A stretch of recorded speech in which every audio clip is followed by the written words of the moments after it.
से हमारे लोग से 30 मुस्कुराए इतिहास में रिपोर्ट की जा रही है हमें सुशांत हुआ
निवास करने वाले हमारे प्रजावासी इस सिंहासन पर बैठने के बाद प्रथम दर्शन अपनी प्रजा का करता हूं।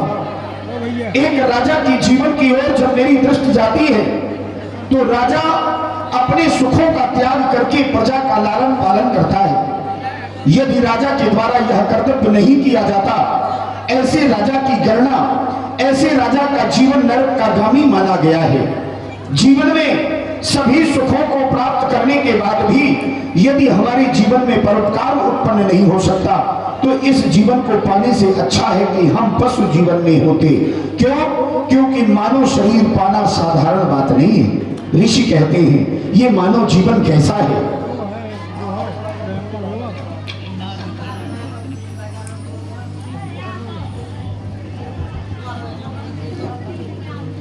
और इस समय देख रहे हैं वर्तमान समय के बहुत ही अच्छे चतुर्मुखी कलाकार हमारे भाई जितेंद्र, डॉक्टर जितेंद्र शुक्ला जी, जो महानगर कानपुर से पधारे हुए हैं। बड़े अच्छे उत्कृष्ट कलाकार हैं, उत्तर भारत के श्रेष्ठ कलाकारों में अग्रगण्य हैं। उनके द्वारा बड़ी सुंदर प्रस्तुति आप मंच के माध्यम से देख रहे हैं और सुन रहे हैं। लाइए इधर लाइए भैया राम। और देखिए सभी लोगों से मेरा निवेदन है कि आप लोग शांति बनाए रखें और शांति जाती है। हमारी अयोध्या में सभी प्रकार की कुशलता है, फिर भी इस जीवन को सार्थक करने के लिए व्यक्ति को प्रयत्न करते रहना चाहिए। बड़े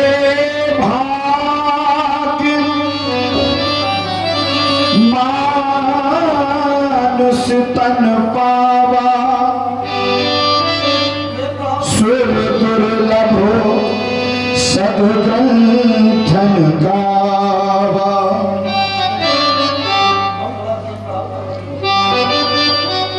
ये मानव का शरीर साधारण नहीं है, समय से पहले नहीं मिला।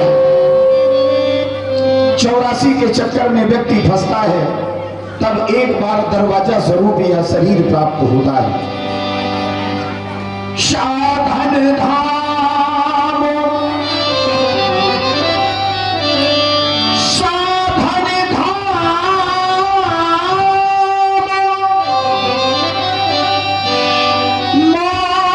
मोक्ष कर द्वारा,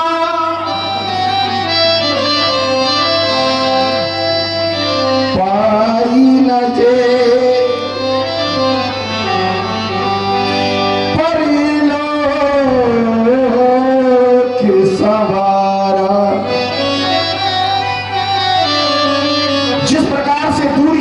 के लिए वाहन की आवश्यकता पड़ती है, उसी प्रकार से इस आत्मा को परमात्मा से मिलने के लिए भी एक साधन की आवश्यकता होती है।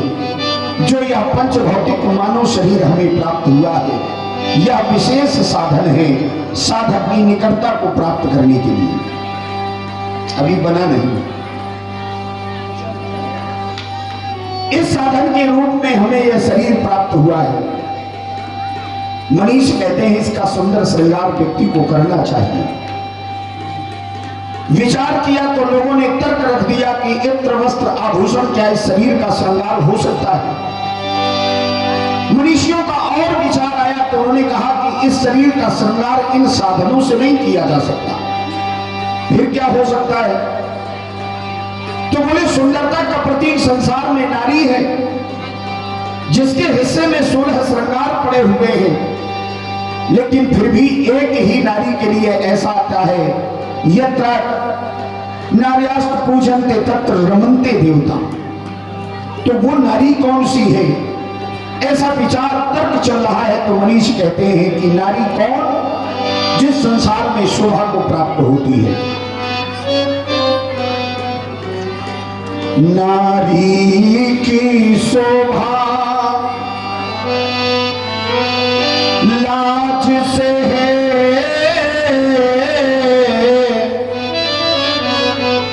देखो नारी जिसमें लाज नहीं। ब्राह्मण की शोभा ज्ञान से है, देखो ब्राह्मण जिसमें ज्ञान नहीं।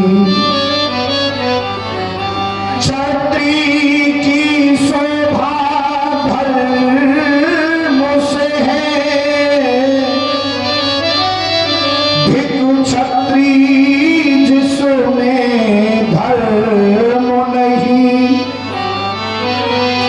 राजा की शोभा न्याय से है, धिक राजा जिसमें न्याय नहीं। ऐसे राजा की कोई गणना नहीं है जिसके जीवन में न्याय नहीं है। शस्त्र जदि जीवो नहीं रक्षा प्रबला तस्दीप का तत्रापि प्रथमा निकल्पा पृथ्वी शाह परिपालनम। जिस धरती और समाज की रक्षा में अपने जीवन का दान करता है, ऐसे क्षत्रिय के जीवन का श्रृंगार तो उसकी वीरता, उसका धर्म ही हो सकता है। राजमंत्री, आज हम अपने सेनागार से सीधे दरबार की ओर चले आए। ऐसा लगता है शीश पर शोभायमान या मुकुट कुछ टेढ़ा है, दर्पण की व्यवस्था करो, इसे हम यहीं पर सवारी। जैसे आ जाओ। देखिए मेरा निवेदन इन माताओं बहनों से, आप लोग इतने जल्दी लाइट में जल्दी जाने लगे। अभी बड़ी सुंदर भगवान की लीला शेष है। सुंदर के गई मंत्रा संवाद, महाराज दशरथ जी का और मंत्रा का संवाद, ये बड़ी महत्वपूर्ण दृश्य आप लोगों को देख करके जाना चाहिए, जिससे हमारे जीवन के सुधार के बड़े सुंदर आदर्श समय प्राप्त होते हैं। राय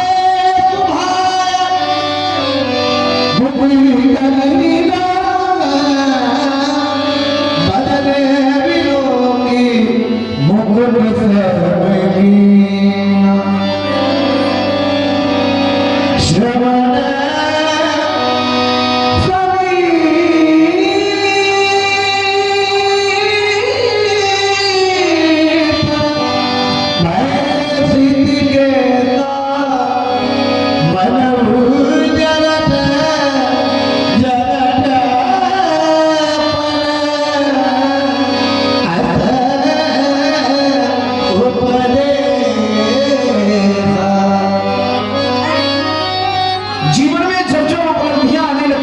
व्यक्ति स्वयं को निरखना बंद कर देता है।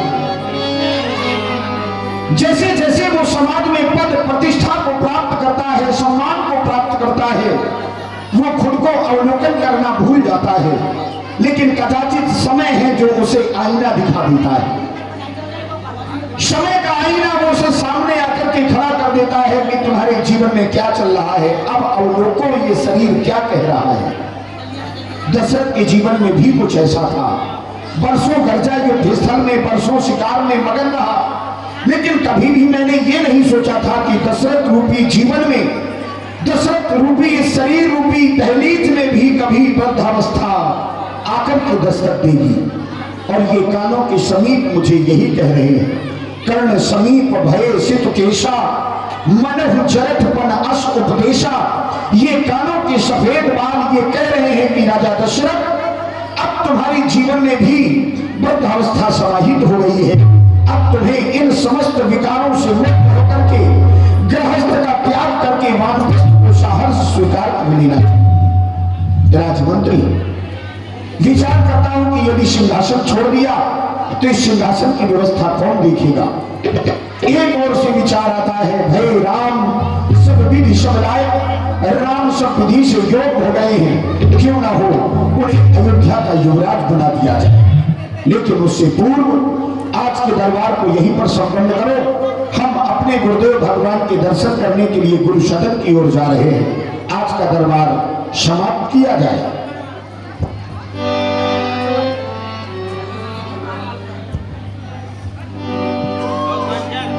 और सुंदर महाराज दशरथ जी की वाणी को आप अभी सभी लोगों ने सुना। हमारी ओर से क्या कुछ मुद्रा है, श्री दशरथ जी के श्री चरणों में प्रकट किए जा रहे हैं।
सक्रिय सदस्य हैं, इनकी ओर से 21 मुद्राएं सुंदर व्यास की व्यासपीठ के लिए प्रदत्त हुई। और आप हमारे आदरणीय परम सम्मानित श्री नारायण दास जी राजपूत जी हमारी रंगला समिति के आज्ञा रहे हैं, इनकी ओर से 51 कुछ मुद्राएं महाराज श्री दशरथ जी के चरणों में प्रदत्त हुई थी। हृदय से बहुत बहुत साधुवाद, धन्यवाद। दीनों पर दया करने वाले दीनानाथ, प्रत्येक जनमानस के जीवन में ज्ञान रूपी प्रकाश को प्रकाशित करने वाले पूज्य गुरुदेव दशरथ का कोट कोटि वंदन, प्रणाम स्वीकार हो, प्रणाम स्वीकार हो, प्रणाम स्वीकार हो।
प्रणाम स्वीकार हो प्रभु। श्रद्धा की भावना को